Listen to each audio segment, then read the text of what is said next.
नमस्कार प्यारे साथियों।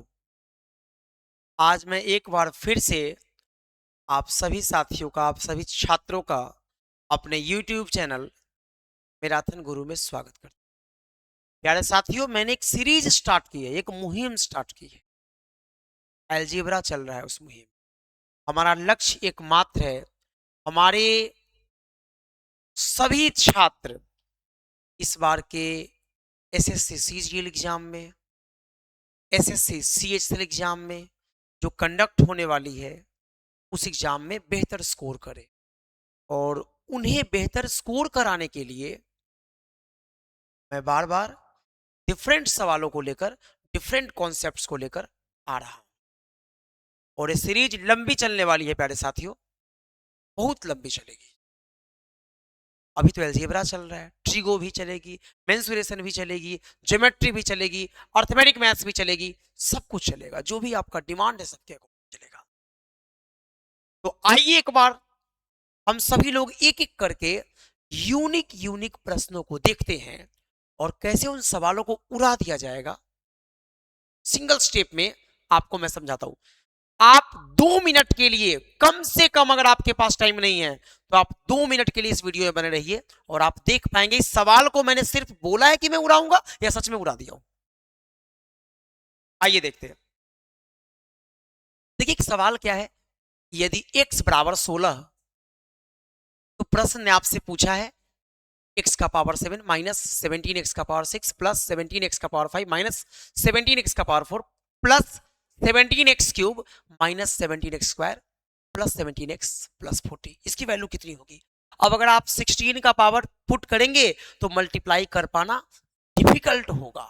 आपके लिए नहीं, बहुत लोगों के लिए डिफिकल्ट होगा। तो कुछ तो नया होगा, कुछ तो ट्रिक्स और टेक्निक्स होगी। आइए समझते हैं। देखो साहब, इसको स्प्लिट करेंगे। कैसे करेंगे स्प्लिट? चलिए, x का पावर 7 को ऐसे ही छोड़ दीजिए, माइनस 16x का पावर 6 माइनस x का पावर 6। बेटा ये जो 17 है ना, इसी को मैंने ऐसे ब्रेक कर दिया। अब आ जाएगी नेक्स्ट में प्लस 16x का पावर 5 प्लस x का पावर 5। फिर आपका यहां पे क्या है? माइनस 16 x का पावर 5 माइनस x का पावर 5, सॉरी ये आपका x का पावर 4 होगा, 16x का पावर 4 और फिर आपका माइनस x का पावर 4। इसके बाद में प्लस 16x का पावर 3 प्लस x का पावर 3। इसके बाद में क्या है आपका? माइनस 16x स्क्वायर और माइनस का x स्क्वायर। और फिर इसके बाद में क्या है? प्लस 16x प्लस x और प्लस 40। देखिए अब ये सवाल बन चुका है। अब जैसे ही x की वैल्यू 16 यहां पुट करेंगे आप और यहां पुट करेंगे, ये पॉजिटिव नेगेटिव अपने आप कैंसिल हो जाएगा। 16 का पावर 7 और माइनस 16 इंटू 16 का पावर 6, ये दोनों कन्वर्ट होकर आ जाएगा 16 का पावर 7 माइनस 16 का पावर 7। ये कैंसिल हो गया। इसी प्रकार से यह भी कैंसिल होगा। जब वैल्यू पुट करेंगे तो यह भी कैंसिल होगा, यह भी कैंसिल होगा, यह भी कैंसिल, चूंकि पॉजिटिव नेगेटिव है यह भी कैंसिल होगा।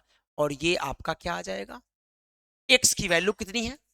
x की वैल्यू है 16 प्लस का है 40 और ये आपका आंसर आ जाएगा 56। यही आपका आंसर है सर। ठीक है, ये आपका आंसर है। बताएं सर। एक लाइव रिकॉर्डिंग कर दी, अब वीडियो शूट कर रहे हैं। हाँ वो आएंगे, आप भेज जैसा कर दीजिए। इसके बाद करूंगा 10 मिनट के बाद। ठीक है सर, ठीक है सर, थैंक यू सर। अब देखिए अगले सवाल में आते हैं। अगर x की वैल्यू 12 है तो इसका आंसर क्या होगा? देखिए इसको भी वैसे ही ब्रेक करेंगे। कैसा ब्रेक करेंगे? यहां देखिए पावर 4 है, यहां 3, यहां 2 और यहां 1 और यहां नथिंग।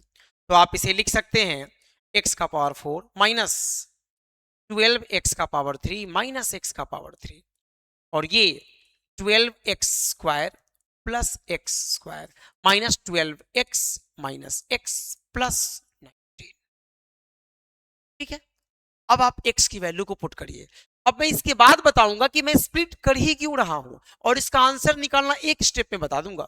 एक स्टेप में, जैसे इसका आंसर आने वाला है -12 प्लस 19, इसका आंसर आ जाएगा 7। आने वाला, यही आने वाला है। अभी आएगा कैसे आप ये समझिए। तो देखिए सबसे पहली बात, आप यहाँ वैल्यू पुट करेंगे तो ये आएगा 12 का पावर 4 और माइनस 12 का पावर 4, कैंसिल हो गया, प्लस माइनस कैंसिल। इसी प्रकार से 12 का पावर 3 माइनस का और 12 इंटू 12 का पावर 2 प्लस का, ये भी कैंसिल हो गया। जब आप वैल्यू पुट करेंगे तो पॉजिटिव और नेगेटिव सेम टर्म कैंसिल हो जाएगा। ऐसा ही 12 का स्क्वायर 12 का स्क्वायर कैंसिल। अब यहां आ गया माइनस का 12 प्लस का 19, इसकी वैल्यू आ गई 7। अब आपके मन में एक सवाल है कि why you are doing like this sir, what's the reason behind it. मैं एक्सप्लेन करता हूं। देखिए यहां कंडीशन क्या क्या थी, उस कंडीशन को आप समझिए। आप ऐसी कॉन्सेप्ट ऐसी फॉर्मेट कब यूज करेंगे, और इसका भी आंसर डायरेक्ट चला आता। यहां पे x की वैल्यू है कितनी 16 और यहां पे क्या है 40 और आप इसको जोड़ते आंसर आता 56। आगे आंसर कुछ नहीं करना है, एक स्टेप में आ गया। लेकिन ऐसा क्यों करेंगे, कब करेंगे, इसको तो समझना पड़ेगा। आइए देखते हैं। देखिए यहां आपने क्या देखा, पावर का रिडक्शन हो रहा है, ठीक है, पावर एक एक करके रिड्यूस हो रहा है। ओके, तो आप कह सकते हैं कंडीशन क्या है, कंडीशन क्या है, तो कंडीशन पहली है reduction of power, reduction of power और successive reduction of power. Power जो रिड्यूस हो रहा है ये सक्सेसिव फॉर्म में रिड्यूस हो रहा है, वन बाय वन रिड्यूस हो रहा है, ठीक है। नेक्स्ट में क्या है, सेकेंड को समझिए, रिडक्शन ऑफ पावर के बाद में समझिए, इसके बाद में क्या है, ऑल्टरनेट साइन का यूज हुआ है, positive negative positive negative,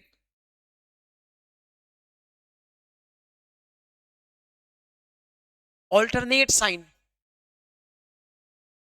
changes. तो ये हो गई, दो चीजें आपने देखी। पहला पावर एक एक करके कम हुआ है, दूसरा alternate sign positive negative positive negative positive negative positive लगातार टिल हियर क्या है, ऑल्टरनेट साइन चेंज हो रहा है। एंड थर्ड, जो कोएफिशिएंट है वेरिएबल्स के, वह वेरिएबल की दी गई वैल्यू से एक ज्यादा है। क्या है, जो कोएफिशिएंट्स हैं डिफरेंट वेरिएबल के, थर्ड क्या है,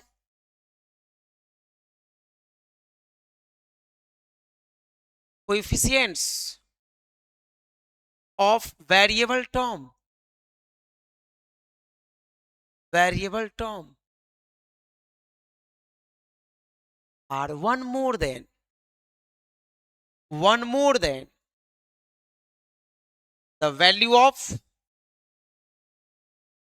variable.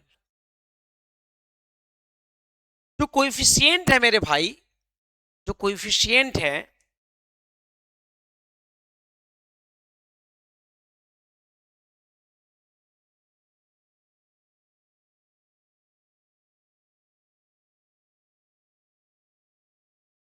Variable term is one more, is one more, क्योंकि सिंगल टर्म है तो कोएफिशिएंट्स क्यों लिखेंगे, कोएफिशिएंट भी सिंगल है, और is one more than the value of variable. जब कभी ये तीन कंडीशन आपको दिख जाता है, first one second one third one, तो आप ऐसे सवाल को इसी पैटर्न पे करते हैं। अब आप समझिए, अगर आप इसको समझ गए हैं तो मैं अब आपको बताता हूं यही सवाल आप कैसे कर सकते थे। जैसे एक सवाल देखते हैं, एक स्टेप में ऐसा सवाल बन जाएगा। सपोज करिए सवाल है इफ y इक्वल टू 21, ठीक है 22 ले लेते हैं, then y to the power 5 minus 23y to the power 4 plus 23y to the power 3 minus 23y square plus 23y and plus 40। Suppose करिए, देखिए सारी कंडीशन फुलफिल्ड है, 5 4 3 2 1, ठीक है। नेक्स्ट में क्या है, नेक्स्ट में क्या है, यहां पे वैल्यू 22 है तो यहां 23 23 23 23 सेम कोइफिशिएंट है, डिफरेंट टर्म्स की जो वेरिएबल की कोइफिशिएंट है वह सेम है, राइट। और साइन की बात करते हैं, ऑल्टरनेट साइन चेंज हुआ है, इतनी सारी कंडीशन फुलफिल्ड है। अब जब फुलफिल्ड है तो इनको सॉल्व नहीं करना है, इसे एक स्टेप में कैसे बनाएंगे समझिए। यहां पे 40 है तो 40 लिखिए, और इसके पहले क्या है 23y, तो 23y में से 22 इसको दे दीजिए, बचेगा क्या, y बचेगा, बस। अब y की वैल्यू पुट करिए, यही आपका डायरेक्ट आंसर है। y की वैल्यू 22 प्लस 40 विल बी कितना, 62, यही आपका आंसर है। हो गया सवाल, कितना आसान सा सवाल है। इसीलिए मैंने कहा कि सिंगल स्टेप में ऐसे अलजेब्रा के सवाल को आप पूरा देंगे अगर आप इस कॉन्सेप्ट को जान जाएंगे तब। अब आपसे मैं एक सवाल तो पूछ ही सकता हूं, इसको आपको करना है। अगर x की वैल्यू 13 है और आपसे कहा जाता है x का पावर 6 माइनस 14x का पावर 5 प्लस 14x का पावर 4 माइनस 14x का power 3 plus 14x square minus 14x plus 23, इसकी वैल्यू कितनी है। सर आप जैसे करिए, सिंप्लीफाई करिए, स्प्लिट करिए, वैल्यू पुट करिए, ये करिए वो करिए, दिस दैट, कुछ भी, आंसर क्या आएगा, आंसर आएगा -x प्लस 23। अब x की वैल्यू क्या है प्यारे साथियों, बताओ जी, x की वैल्यू 13 है, अब हो जाएगा माइनस का 13 प्लस का 23, आंसर विल बी 10। देखिए आंसर कितना आ गया, 10 आ गया। तो ये तरीका है, ये मार्वेलस तरीका है, ये बहुत ही इंपॉर्टेंट कॉन्सेप्ट है और ऐसे सवाल पेपर में खूब पूछे जाते हैं, राइट। अब इसको जनरली आप बेसिक से करेंगे तो आप स्प्लिट करेंगे, सबसे पहले इसको ब्रेक करेंगे, -13y to the power 5 minus y to the power 5, फिर इसे ब्रेक करेंगे, फिर इसे ब्रेक करेंगे, फिर इसे ब्रेक करेंगे, फिर इसे ब्रेक करेंगे, it will take your time, time consume होगा। और पेपर में ऐसे सवाल को करने के लिए आपके पास अगर मैक्स टू मैक्स 10 सेकेंड है तो आप बना देंगे। हाँ लेकिन याद रखना है, अगर ये पैटर्न फुलफिल्ड नहीं होता है, अगर ऐसा पैटर्न नहीं बनता है तब तो बन ही नहीं सकता इस तरीके से। लेकिन लेकिन प्रीवियस ईयर सवालों को जाकर देखिए, ये सारे एसएससी सीजीएल में प्रीवियस ईयर में आए हुए सवाल है, आए हुए सवाल हैं और ऐसे ही सवाल है और उसको इसी पैटर्न पे दिया गया है, तो आप यही अप्रोच यूज करेंगे और इसी तरीके से आपका आंसर आ जाएगा। आइए अगले टाइप के कॉन्सेप्ट को समझते हैं, नेक्स्ट टाइप की कॉन्सेप्ट को समझिए। नेक्स्ट जो हमारा टाइप है वो देखा जाए, सवाल है इफ a-2 का whole square plus b plus 4 का होल स्क्वायर इक्वल टू 0 और आपसे पूछता है देन 3a-2b, ये सवाल है। अब पूछा कैसे सॉल्व करेंगे, कैसे करेंगे, ये डिफरेंट टाइप का सवाल है, ये आप टाइप सेकेंड कर लीजिए। पहली टाइप आज की जो थी वो तो ऑलरेडी हो गई, ये टाइप आपका सेकेंड है। इसे कैसे करेंगे, बहुत ही आसान सा कॉन्सेप्ट है, समझ गया कितना इजी कॉन्सेप्ट है, समझेंगे आप। देखिए आपने क्या देखा, यहाँ पे दो टर्म्स है उनका स्क्वायर 0 है। सबसे पहली बात आपको समझने की ये है कि किसी भी टर्म के स्क्वायर नॉन नेगेटिव होते हैं। कोई भी टर्म अगर आपको है, आपको दिया गया है और उसके स्क्वायर की बात करेंगे तो नॉन नेगेटिव होगा। क्यों, क्योंकि रियल नंबर का स्क्वायर नॉन नेगेटिव होता है, इमेजिनरी का स्क्वायर नेगेटिव हो सकता है। तो सबसे पहली बात तो मैं लिखूंगा द स्क्वायर ऑफ